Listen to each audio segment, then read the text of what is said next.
when you go up there's these double staircases in the lobby, and Colonel Driscoll's paintings right in the middle of the staircases. So I saw what he looked like. We get up to the second level, and there's a kind of a open area around a bunch of ballrooms on the perimeter. And I smelled cigar smoke. And I Wow. mean, this is ornate, crystal chandeliers everywhere, just beautiful, beautiful old decor and everything. And I thought, there is no way they're going to let somebody smoke inside this hotel, let alone a cigar. That's not going to happen. So I turned my radar on, and I saw Colonel Driscoll's spirit, kind of waltzing across the floor. He was just checking stuff out. And he looked exactly like he looked in that painting. That picture, and he had a cigar. And he had a cigar. He was smoking his cigar, and it was his spirit.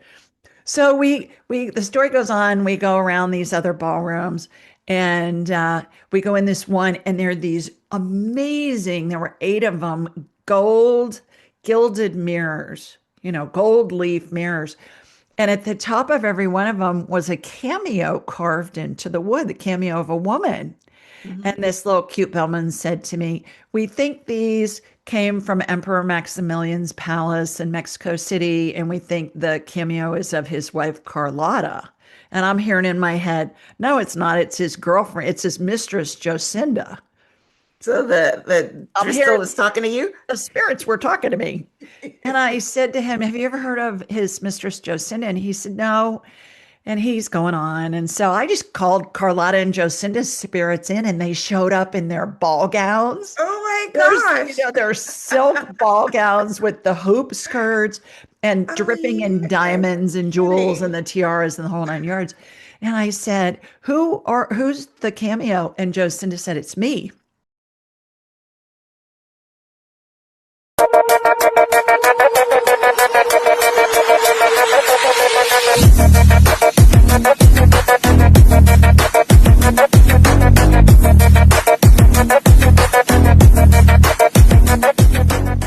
Welcome back to the Transform Your Mind to Transform Your Life radio podcast and television show. I'm your host, Myrna Young, and sitting in the guest chair today is Julie Ryan, a psychic medium, medical intuitive, and serial entrepreneur. And Julie and I are going to be talking on the topic tuning into the unseen, healing, intuition, and the spirit world. Welcome, Julie. Thank you. I'm so thrilled to be with you.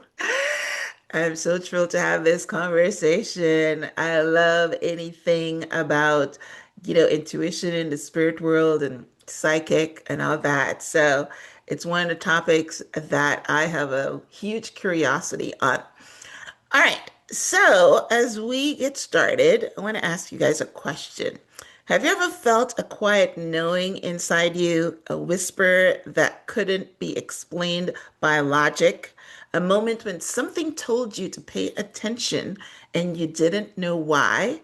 Well, what if that voice wasn't random? What if healing, guidance, and connection were always available? If only we learned how to tune in. Julie believes exactly that. Julie Ryan, like I mentioned earlier, is a psychic medium, medical intuitive, inventor, entrepreneur, and the host of the globally streamed podcast, Ask Julie Ryan. She built companies, designed surgical devices, and at the same time learned how to scan the human body energetically, communicate with spirits, and bring peace to people navigating illness, loss, and uncertainty. Julie calls herself a buffet of psychicness. But what struck me most isn't what she can do, it's why she does it. She does it to help people remember who they really are, to soften the fear around death, to awaken intuition, to remind us that we're not just bodies trying to survive life, we are souls having a human experience. If you've ever questioned what happens when we die, I know we all want to know. Wondered whether your intuition could grow stronger or longed for deep healing. This conversation is for you. So take a breath, open your heart, And let's transform your mind. All right. So, Julie, you have lived both in the business world and the spiritual realm, founding companies while developing psychic and medical intuitive abilities. What first awakened you to these gifts, and how did you learn to trust them? Well, first of all, I learned how to do all of this stuff. I didn't have dead people chasing me as a child. Or if I did, Myrna, I wouldn't have known what to do with that. So I was given a book more than 30 years ago by a friend who gave it to me for my birthday, and it's called Anatomy of the Spirit by Carolyn Mace, PhD. Ah, I know her. Okay. And she talked about how she was a medical intuitive. And I thought, well, what the heck is that? I'd never heard that term before.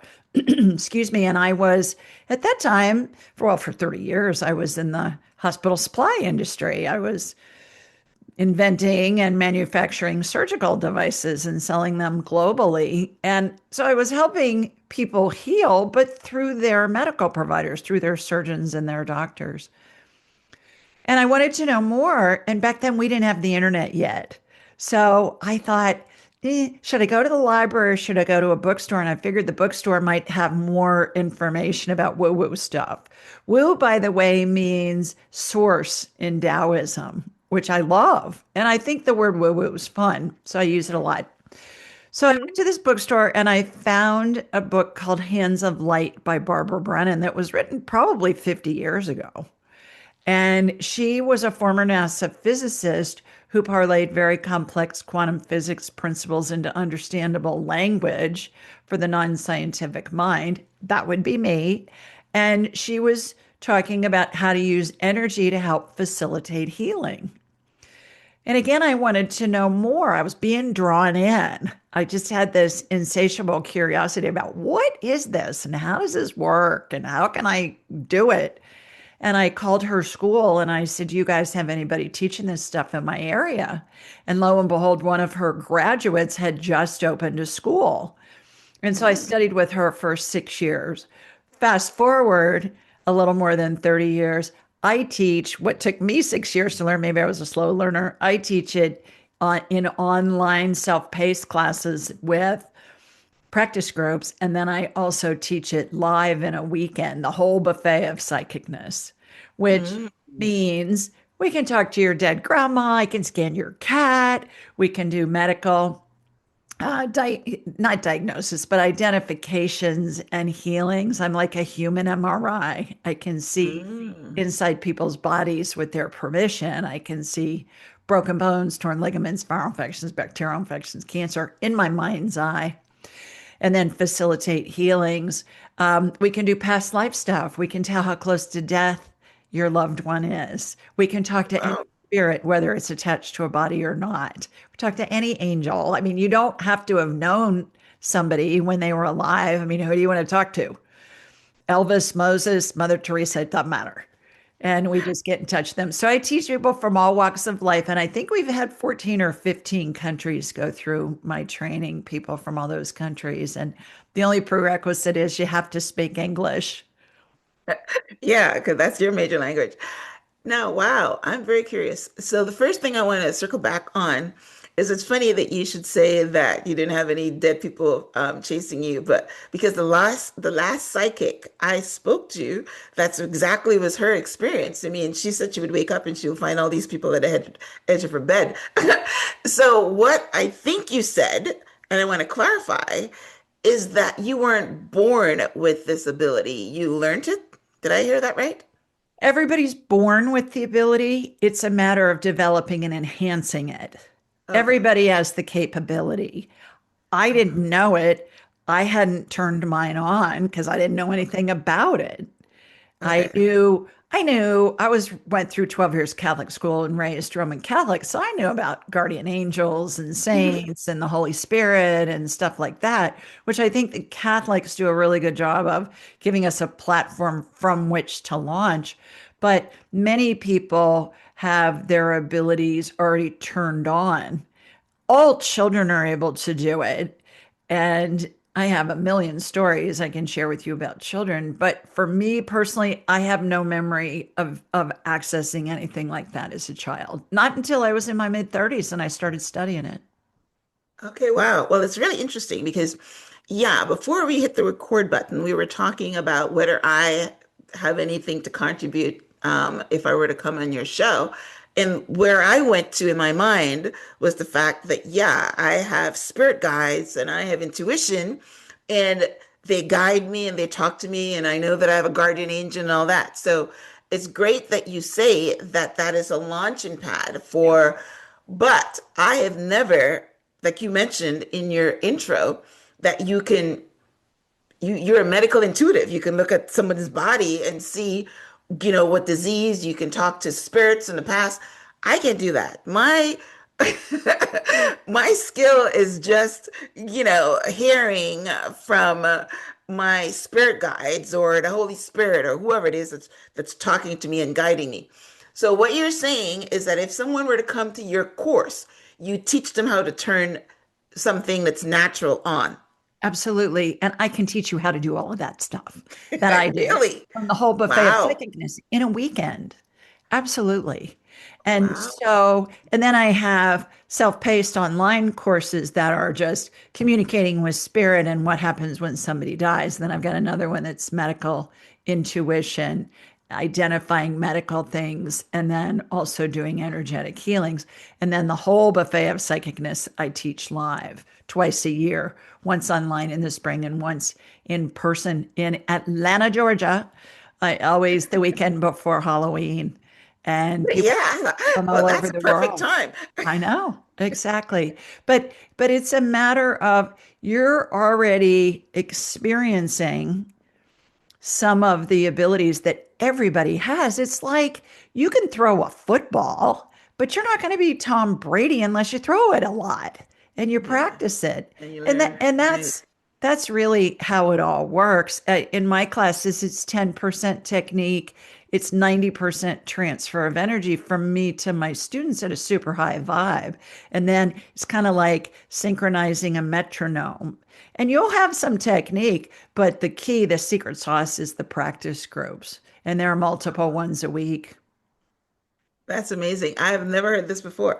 I thought that you were actually born with this. I mean, Everybody is. I, sorry. Yeah. I mean, well, when I say right, we're all born with intuition, which is basically what what I mentioned about your gut and when something was off, and we're able to scan danger and those type of things. But the accessing the spirit world, yeah, I thought that was a special gift. As you said you're Catholic, we're born with gifts, that it's a special gift. So it is great that, it can be taught. And that is great. And it's a blast too, Myrna. It's so Yeah, much fun. And you're already communicating with spirit. You just don't realize it. Everybody probably. is. Everybody Yeah. is. That Yeah. intuition, that gut feeling you have, Hmm. Hmm. that's communicating with spirit. But we Yeah, think that part I knew. 70,000 Right. thoughts a day in our heads, and we don't pay attention to a lot We of don't them. pay And attention to it. I think intuition has been trained out of a lot of us too. Yeah. Yeah. You also have to quiet the noise in your head in order to access it, and I'm a meditator, and that's basically how I tune in by quieting my mind and all that. So that's amazing. Now, you say that you can turn your abilities on and off at will, only with permission. So what is the ethical boundary? Why is the ethical boundary so important? And what misunderstandings do people have about psychic work? Well, I turn my abilities on and off at will, and that's what I teach. You can meditate for an hour, twirl 3 times, jump on your left foot and raise your right hand if you want, if that helps you. But I don't have time for that. I'm a businesswoman. Turn it on, turn it off. And so that's what I teach in my classes. Ethical boundaries. I can scan somebody's body, but I won't without their permission because I Mm. believe it's unethical to do that. It would be the equivalent of, let's say you had pneumonia and I ran into you in the grocery store and I could hear you coming. I said, "Girl, what is up?" And you say, and my radar's not turned on yet. And you say, "Oh, I've had walking pneumonia. I've really been feeling punky, but I'm on the mend." So you're telling me what you want me to know, but I'm not looking at your chest x-ray without your permission. So Mm. when people say to me, "Can you scan my dad? Can you scan my child? Can you scan my sister?" I had a client yesterday and we scanned five other people, including her. But I always ask their permission telepathically. And if they say yes, I will. And if they say no, I won't.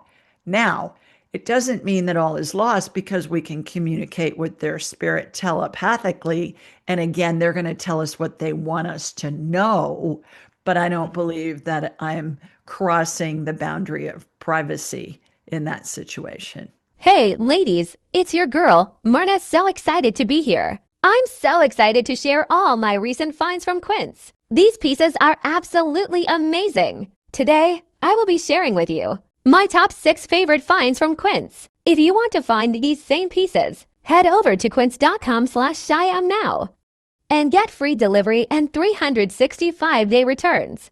Mm.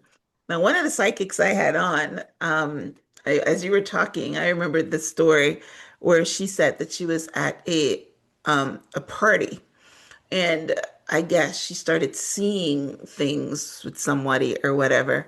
And I guess she told them, and then she tells the story how she was locked in the bathroom and there was a whole line outside her door because everybody wanted to know. But what she said is this thing came to her because with her psychic ability. So my circle back to you is you say you don't scan somebody's body without them giving you permission, whether it's verbally or through their spirit.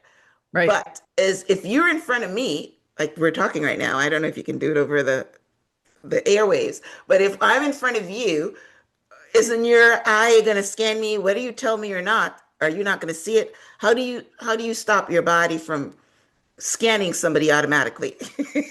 Because I turn it on and off at will. My radar's not on. So I'm not Okay. scanning you. I'm just Okay. talking to you in my human capacity. I haven't raised Ah, my vibrational level to scan okay. you, and I won't scan you unless you ask me to. So Mm, imagine okay. how obnoxious that would be. If I was at a football game with 100,000 people in the stadium and All I'm going, right. "Oh, that one's got strep throat. Oh, that one's got like a sore knee. That one's got, his back's hurt." But that's the point. You're not going to tell them, but you're going to know, I right? don't because I don't turn my abilities on unless I Okay. want to.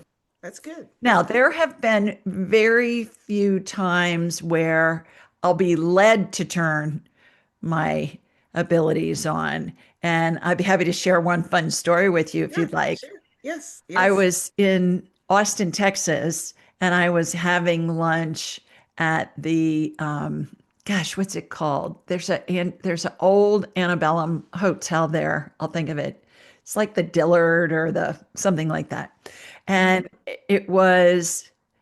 um, it was founded by a guy who made his millions of selling cattle to the Confederate Army during the Civil War. I'll think of his name in a minute. Driscoll, the Driscoll Hotel, Colonel Driscoll. I So, remember that. Hmm. have you been there? No, I Oh, just remember, I just know the name. it's fabulous.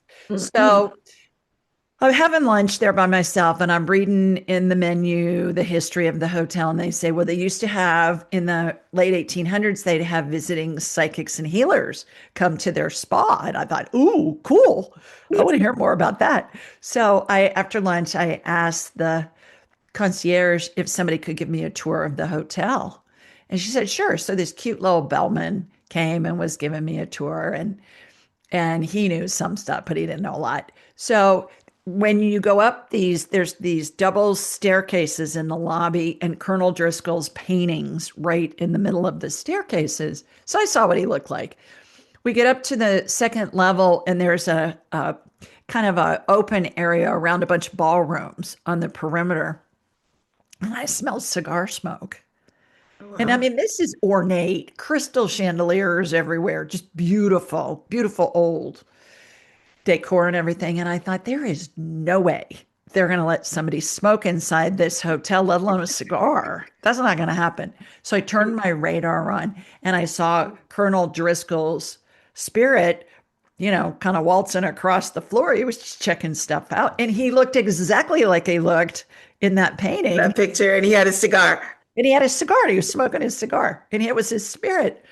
So the story goes on. We go around these other ballrooms, and we go in this one, and there are these amazing. There were 8 of them, gold gilded mirrors, gold leaf mirrors, and at the top of every one of them was a cameo carved into the wood, the cameo of a woman.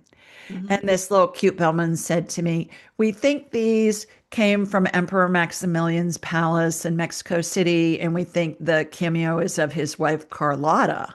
And I'm hearing in my head, no, it's not. It's his girlfriend. It's his mistress, Jocinda.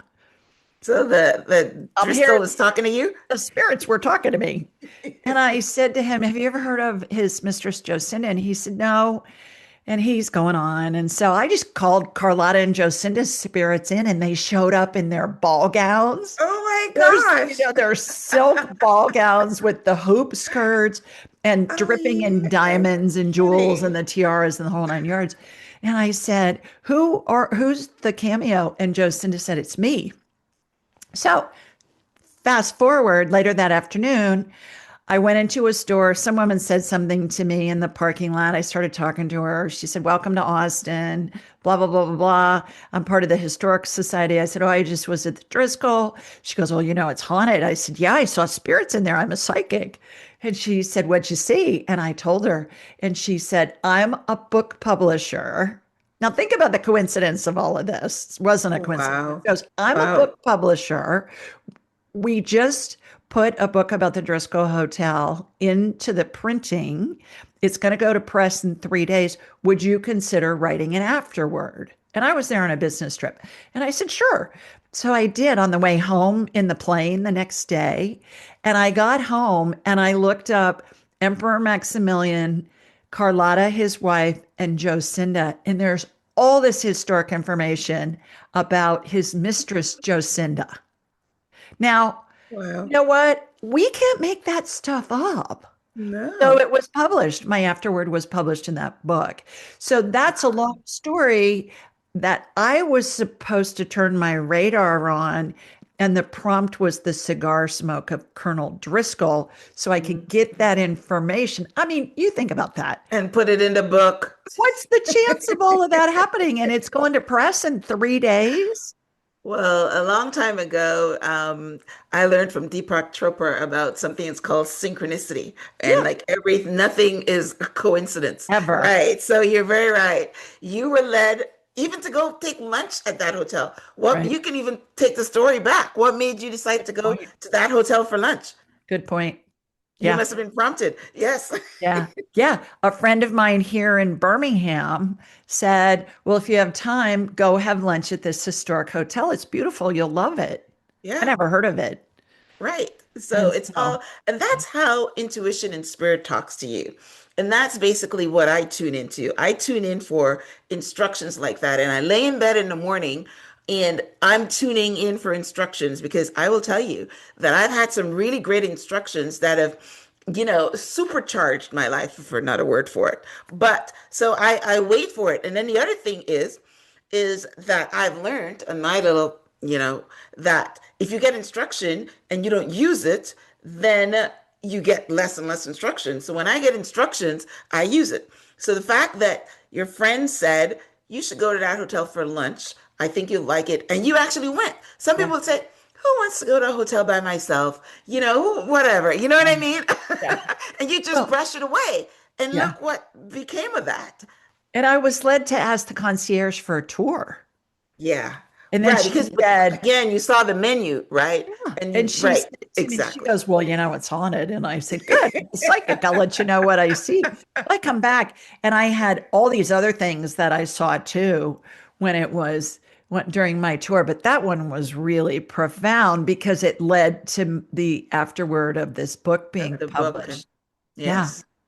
And I think in any area, whether it's you're a psychic or in sales, I believe that you need confirmation.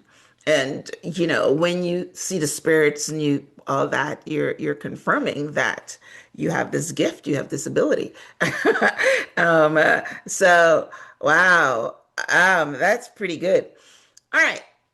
So the other thing that you do, you mentioned it in your introduction, is you give energetic diagnosis. So you've scanned thousands of bodies and believe that energetic diagnosis are part of the future of healthcare.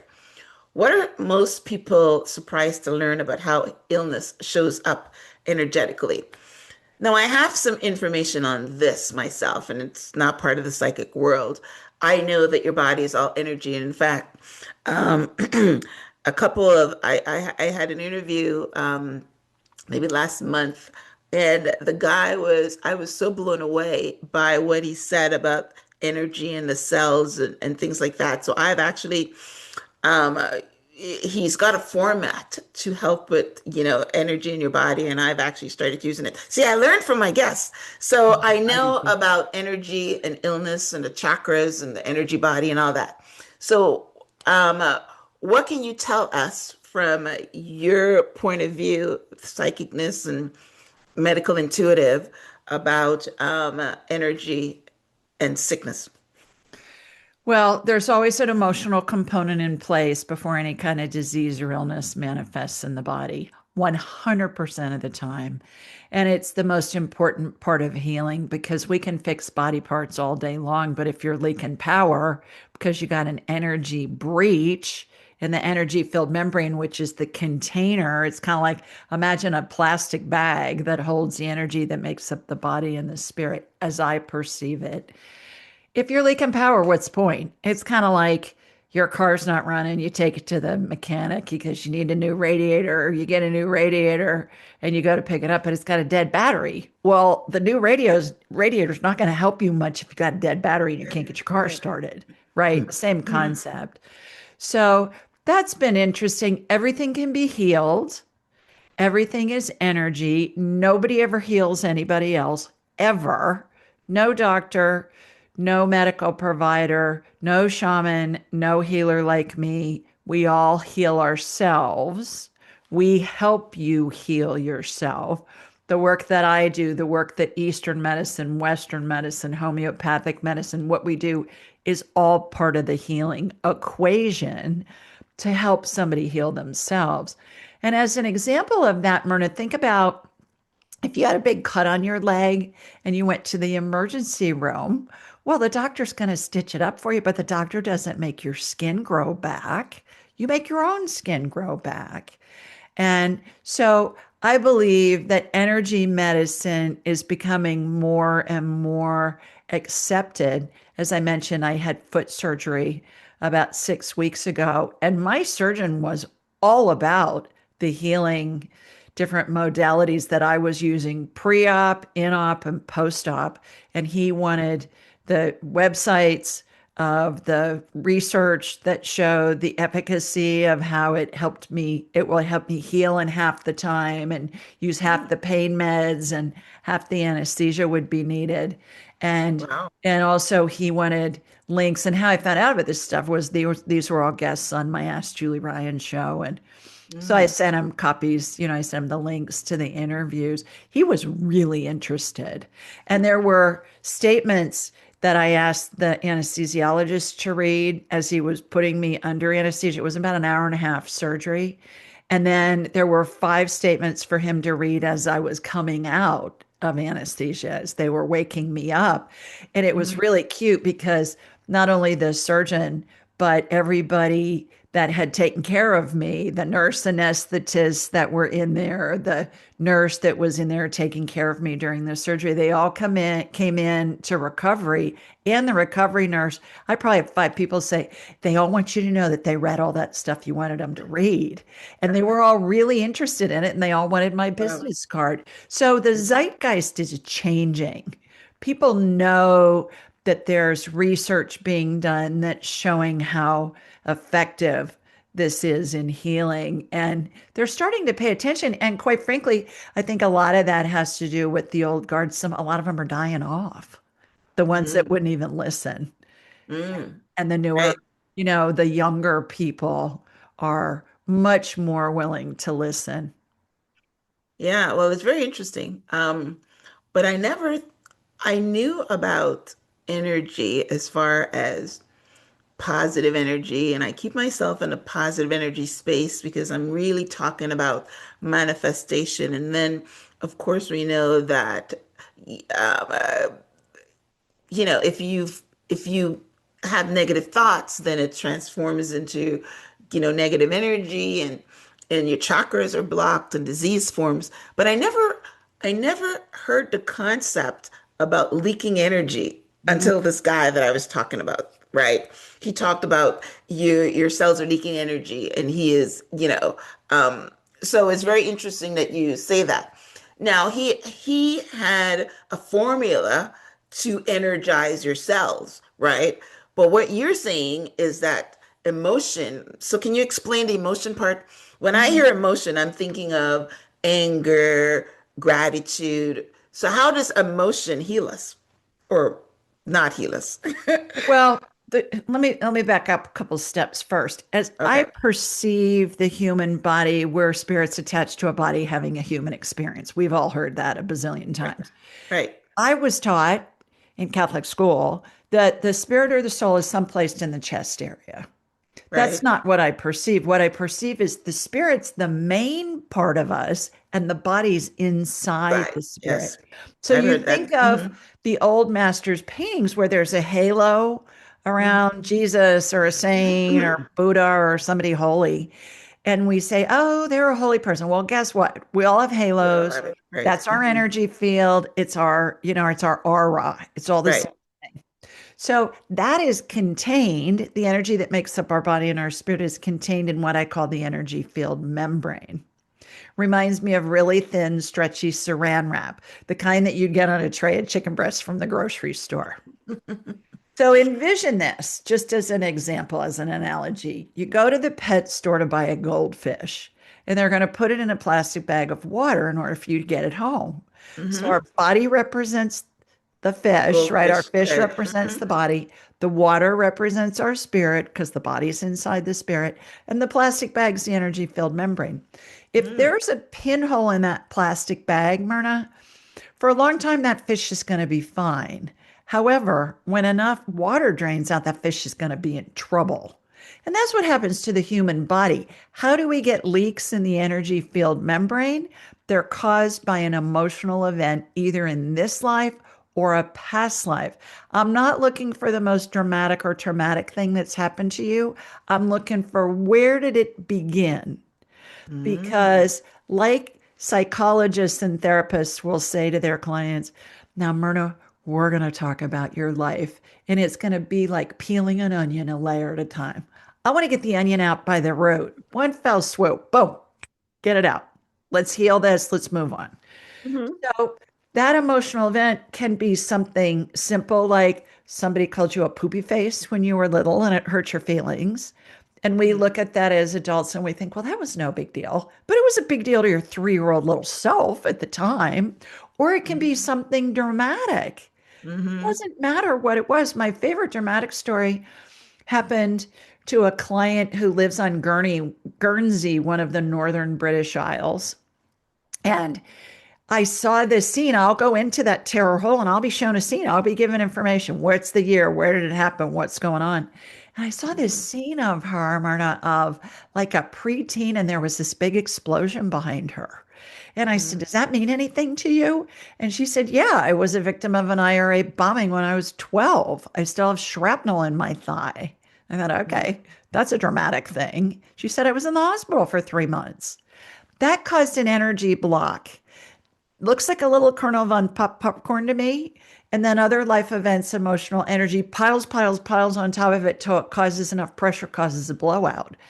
Always ruptures before any kind of medical condition Mhm. happens.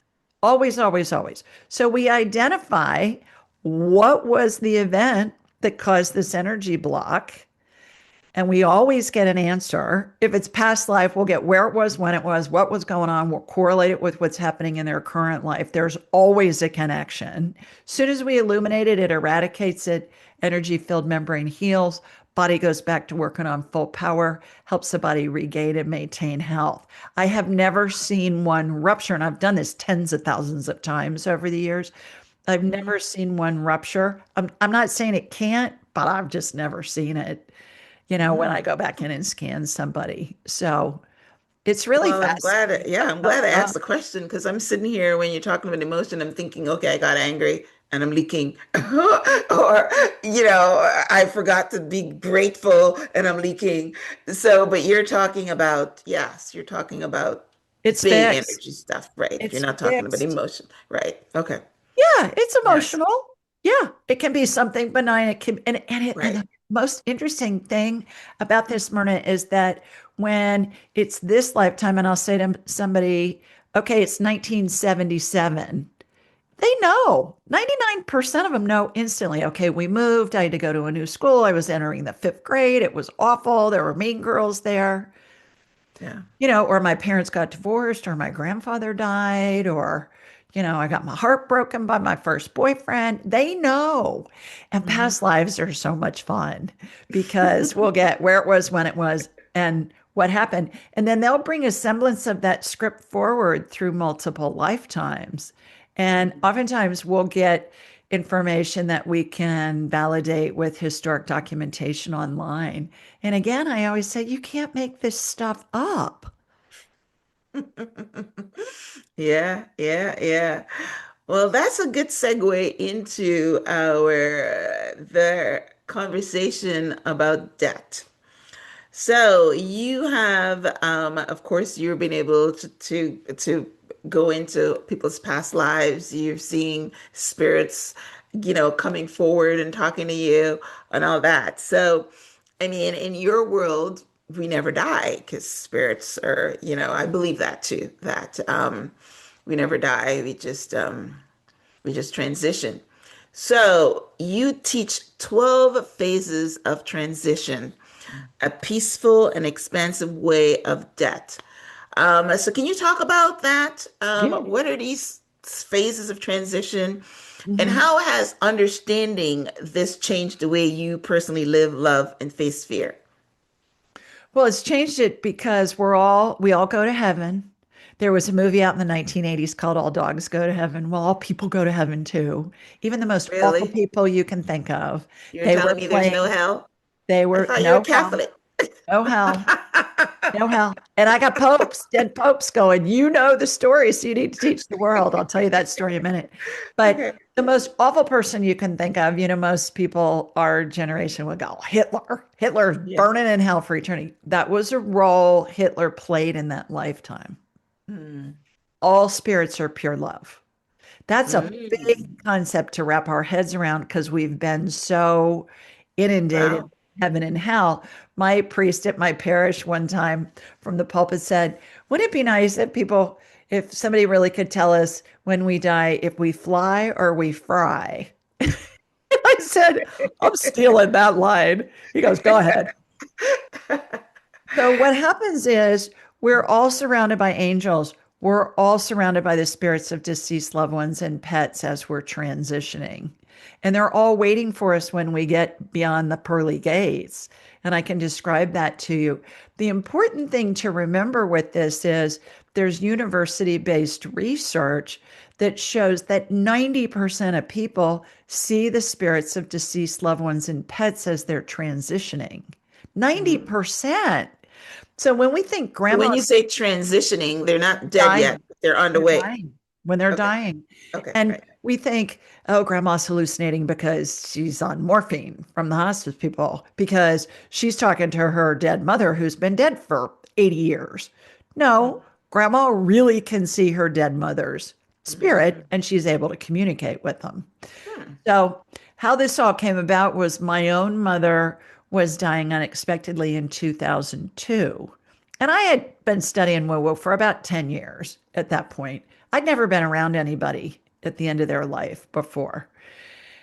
And so I was with her and my heart, I felt like the Lady of Justice statue because on one side my heart was breaking because my mother was dying. On the other side, I was seeing all this glorious stuff going on with angels and spirits Mm. of people that I hadn't thought of in 30 years since they died, and pet spirits that we'd had when we were kids, like our dogs and our guinea pig. And these spirits were all in real. And I'm going, holy Moses, am I hallucinating? No, I wasn't. Nice. So I watched it all unfold, and that's how I came up with the 12 faces, which I'll describe in a moment.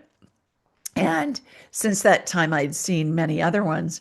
So a couple years after my mom had passed, I was with my mentor and she was doing a healing on me.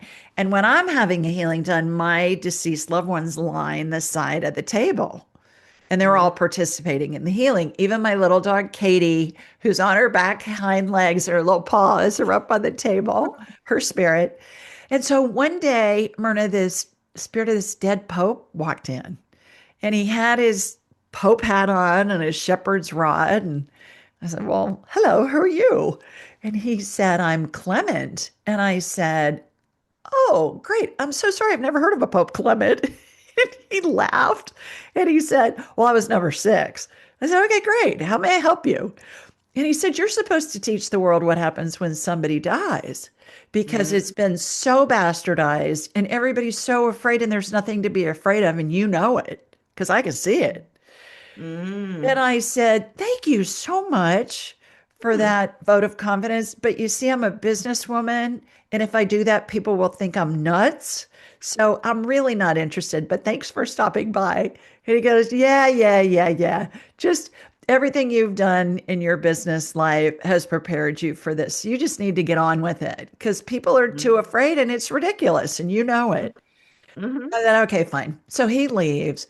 Probably 15 minutes later, I go to get my car to leave. And I just for kicks looked him up on my phone, Pope Clement the Sixth. Turns out this guy was in office during the Black Plague, when he's best known for his prayers for the dying and his prayers for the dead, because 2/3 of Europe died during the Mm. Black Plague. And I thought, okay, Ryan, you can't make that up.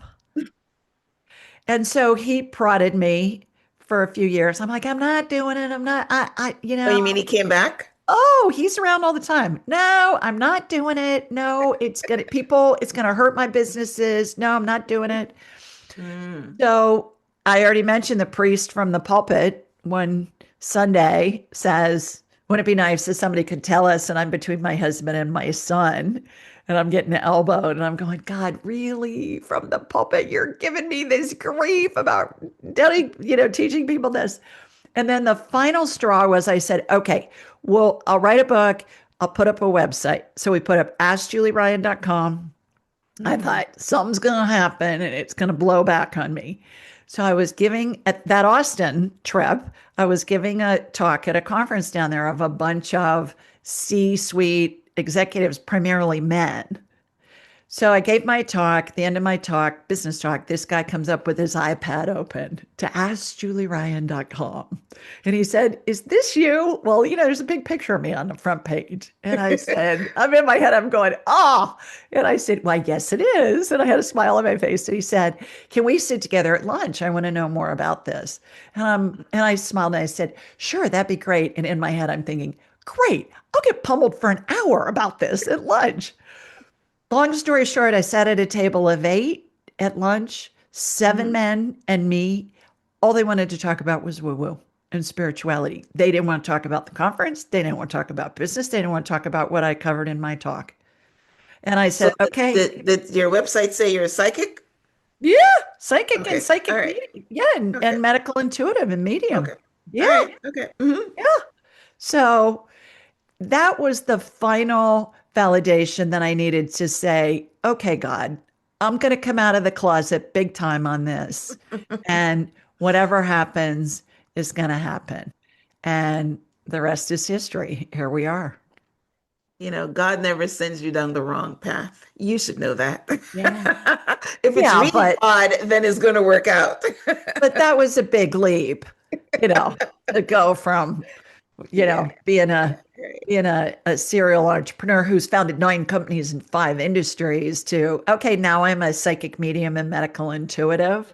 right, Didn't want it, right, I didn't want it affecting my companies and my employees and all of that kind of stuff.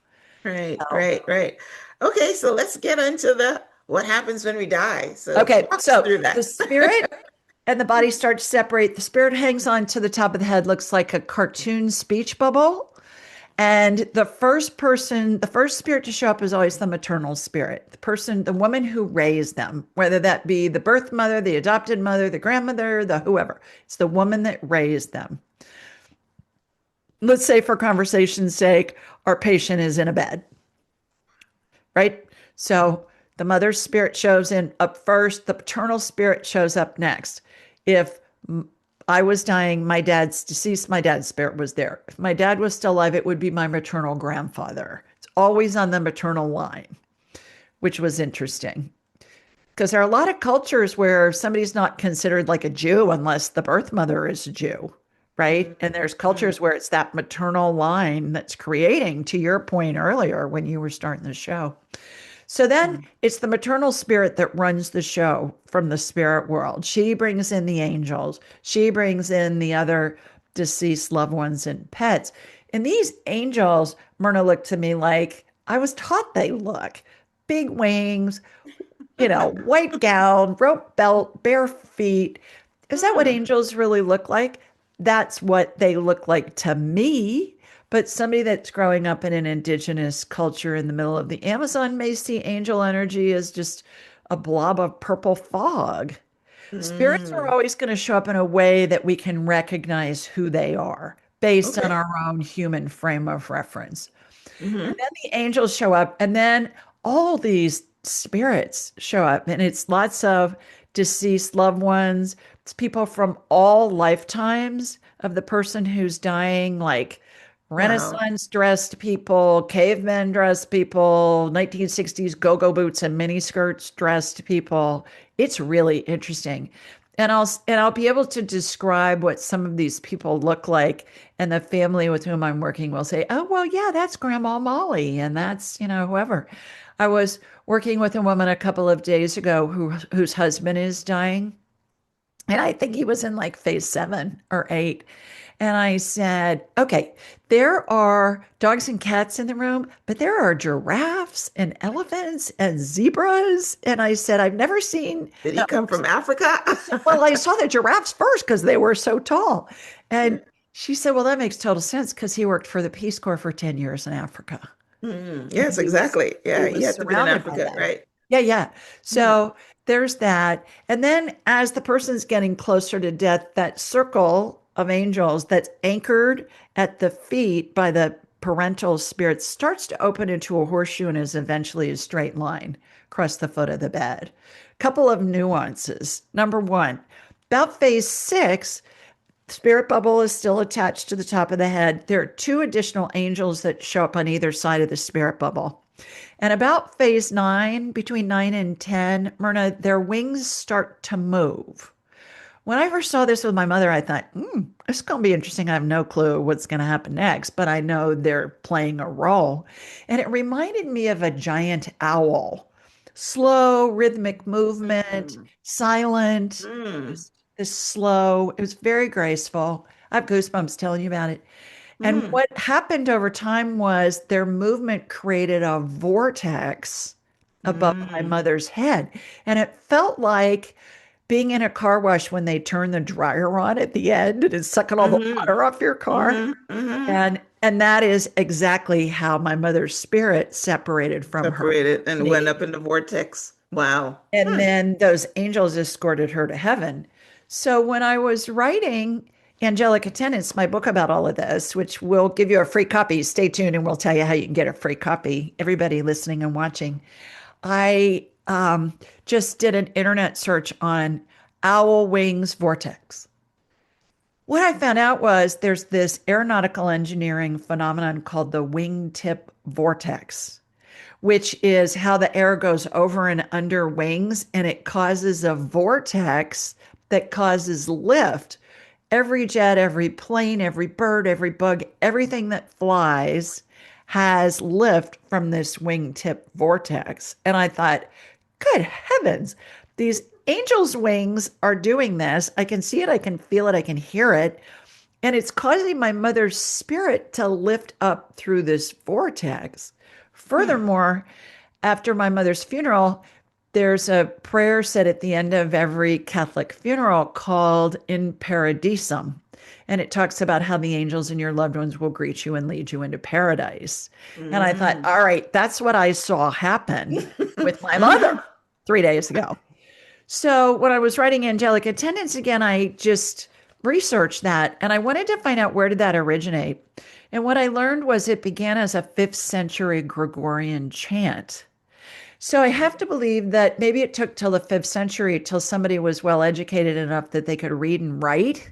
And Hmm. certainly back then, those people were men who were monks living in synagogues and in monasteries, and they were the scribes. So I believe everybody's been able to see this stuff since the beginning of time. And perhaps it just took till the 5th century till somebody, could read and write it down because that was such a revelation. I'd heard that prayer so many times over my life, Myrna, and I thought, whoa, I really understand it now because I just witnessed it with my mother's death. Wow. So is that why most people are not afraid to die because they're greeted during the transition from loved ones and love? I mean, some people have talked about near-death experience and they talk about going into something that's really beautiful. They don't talk about spirits, but they talk about it's so beautiful that they don't want to come back. And then somebody says it's not your time. That's why they come Right. back. Right. So, in your experience, um, does anybody ever go kicking and screaming into death, or because the transition is so beautiful that they go willingly? That's the question, really. I think a lot of people are afraid. And that's why I was led to write Angelic Attendance because I think most of us are afraid, especially in No, our but I mean, Western afraid culture. before we go into transition. Yeah, we're afraid. We're like, Oh, oh, we've seen Ghost and we've seen other movies where, is the like angel of death going to be showing up in a black robe with a pitchfork or something? right, And right, right, right. Or we're I get afraid. thrown into hell and I burn Yeah, yeah, eternally. But that's yeah. in the Bible, I Yeah, think. but you got to remember Mhm. Hades in the Bible and remember how many times the Bible's been translated. And I am Right, no Bible scholar by any means, but right. Hades was a leper colony in the middle of the desert. That's where people went when they sinned, when they did bad things. We're going to Mhm. banish you to the fiery pit of Pit. Hades. Right. Yeah. Okay. Mhm. Yeah. Okay. So I think Right. you got to keep that in perspective too with what But this is a good message. There's no hell. I mean, oh, I that's a really good message. If you're gonna share positivity and you're gonna share, life, I mean, that's a yeah. good message. Yeah. Yeah. Regardless of how bad you are, you still go to heaven. Wow. The near-death experiences are really interesting. And I know, there are a lot of people that have done research on that too. And the commonalities are amazing. I've had Mhm. several near-death experiencers on my show. That's different from the 12 phases of transition. The Okay. near-death experience is like a preview of a different reality. Okay. The 12 phases of transition is when you actually transition and you don't come back in this lifetime. Mm. So it's Got you. they're Got you. not the same thing. Okay. Yeah. Okay. Yeah. So different experiences. There are some nuances like near death experience people will say they went through a tunnel. And so, Right. but they're being shown like little snippets for the people who are very afraid to die, and there are a lot of them. We Yeah. we do this exercise called the walk to heaven, which is a dress rehearsal of what's going to happen as their spirit separates from their body. And everybody, and I've done this thousands and thousands of times, and so have my graduates. We walk through the pearly gates, which, by the way, I've never seen St. Peter out front with a clipboard going, yeah, you're allowed in. No, you got to go burn for eternity. Doesn't happen. Heaven looks to me like a plasma wall, brilliant yellowish, whitish light. You pass through it, there's no trace. You come back out, no trace. But as soon as the person goes into heaven, and I have helped people with the angels get them to heaven when they actually pass. My younger sister was one of those people. Mm, Excuse me. There's this cheer that goes up from mm, all of the spirits that were in the room with the person. And it's like a mm. magic trick. Then they're on the other side of the pearly gates. And Mm. it's like somebody scored a touchdown in a stadium of 100,000 fans. And Wow. it's They welcome them with cheers. Yes. roar. And so it's really fun. The other important thing about the 12 phases of transition is everybody goes through them, regardless of whether they die instantly, like in the case of a homicide or suicide, or whether they die over a prolonged period of time, days, weeks, months, Wow. even years, because time doesn't exist in the spirit world. Time is a human creation. And Mm. so Okay. somebody going through the 12 phases, it may not even be a nanosecond in our time frame of Mm. reference. Huh. So it's That's good important to to know. remember that too. Well, I just had an uncle that died. When did he die? When did he die? He died in November, right? And he had cancer, and he was in bed and can't walk and stuff like that. And when you were talking, I remembered something that one morning, he said to his wife, "I'm dead." And she says, "Well, you can't be dead. You're talking to me." But as you were talking, I said to myself, maybe his mother came to visit him and he thought that he was dead because he's talking to her or something. Yeah. Yeah, good point. Good point. Yeah. So, I had a fun one yesterday. We were talking, my client and I were talking with her mom's spirit in heaven. And spirit communication is so much fun because you never know what they're going to say. I mean, you can't control them when they're alive. You can't control anybody else when they're dead either. right. Their Mhm. spirit. And so she's showing me those icing roses on a cake, like a birthday cake, that you Yeah. see. And she showed me like blue roses and yellow roses and green roses and pink roses. And then she said, but my favorite were the white roses where they had the dusting sugar on them, where it made them sparkly. Because she said, because those were crunchy roses. So I said Mm. to my client, I said, does that mean anything to you? She said, my mother's favorite food group was birthday cake. And we Birthday come from cake. a big family. And we always were celebrating somebody's birthday. And then she Wow. went on to tell me, Myrna, that her mom's name was Rose. Oh, wow. Yeah. Yeah. Yeah. Wow. So they So, keep their passion in the spirit world. well, not necessarily. They're going to show us things to let us know it's really It's them. really them. Oh, okay. All Yeah. right. So, Yeah. right. Yeah. Right. Wow. Wow. Well, this conversation was really joyful for me, very interesting. So let's tell our listeners now how they can connect with you, talk about your podcast, your website, social Yeah. media handles. And yes, we're going to Free be book. offering our listeners a free gift. So you tell us about that right now. Yeah. Yeah. Anybody that wants a copy of Angelic Attendance, what really happens as we transition from this life into the next, and it comes with illustrations of what the different transition phases look like. Just go to julieryangift.com, and we'll send you a free digital and audio book download. And we also have it in Spanish if anybody prefers it in Spanish. So that's how to get the free book. You can also get it on my website, askjulieryan.com. And everything's Ask Julie Ryan. My YouTube channels, my social media, my podcast is on all the podcast networks. And just look up Ask Julie Ryan and you'll find me. Yeah, I like it when everybody is, people use the same word everywhere so that Right. everybody can find them. It's great marketing. So, yeah, so this was great. I learned a few things from you, Julie, and yes, I love the information about the analogy you give with a goldfish and the Yeah. water and the bag. That was beautiful because that was perfect. Right. Everybody can actually, understand that. Right. Yeah, I learned quite a bit from you. Not the usual psychic conversations that I've had, or medical intuitive conversations. You took it a little deeper. So that's great. And the phases of death is actually the first time I've heard it. So new information for me. So as we close out, right? I have a little outro here. What if the answers that you've been searching for were already inside of you? What if healing didn't begin in the hospital room, but in awareness? What if fear loosens its grip the moment you understood you were more than your physical body? Julie reminded us today that intuition isn't reserved for a few, it's a skill that we can develop and that we're born with, right? That death is not something to dread, but a transition filled with peace.